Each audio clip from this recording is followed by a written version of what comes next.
Everyone welcome back. তো আমি এখনও বড় ব্লগটা পোস্ট করতে পারিনি, বাট এত আর্লি মর্নিংয়ে ব্লগটা পোস্ট করছি বিকজ রাত্রেবেলাতে তো ঘুমিয়ে পড়েছিলাম মিঠির বার্থডে সেলিব্রেশনটা করার পর।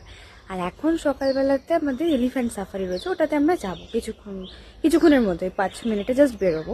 6:45 বাজে, 6:45 দিয়ে আমাদের টাইমিংটা ছিল, 5 মিনিট আমরা লেট চলছে। আচ্ছা, তো প্ল্যানিংটা হিসাব মতো যেটা আছে যে এখান থেকে আমরা যে ওয়ে ধরে এসছি নদীর ধারটাতে যাব, ওখান থেকে গাইড আসবে, ইভেন আমরা গাড়ি নিয়ে দেন যাব, সেটা পুরোটা ব্লগে দেখাবো।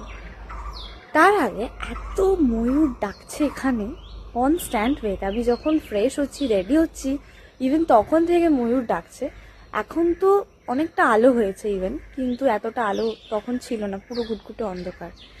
এই আমার যে সামনে রাত্রেবেলা আমি তোমাদেরকে দেখালাম, এই জায়গাটা দিয়ে ময়ূরটা ডাকছে। ইভেন কিচ্ছু দেখতে পাচ্ছিলাম না কয়েক মিনিট আগেও, এই জাস্ট দেখা যাচ্ছে সব।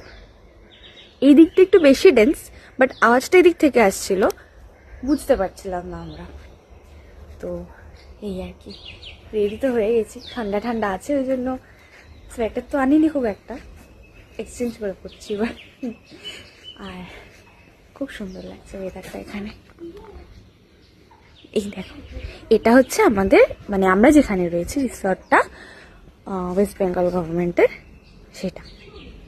এই হচ্ছে জায়গাটা, এইগুলো হচ্ছে রুম, মানে এগুলো কটেজ সিঙ্গেল, আর এগুলো হচ্ছে রুম। এই যে বলছিলাম না, এই যে যেমন কাকাতুয়া, ওটা একটা নাম আছে আমি দেখতে পাচ্ছি না এখন আমাদের কটেজের। ময়না আছে, ময়ূর আছে, ময়ূর এই নামটা বলেই মনে হয় ময়ূরটা এখানে আসছে।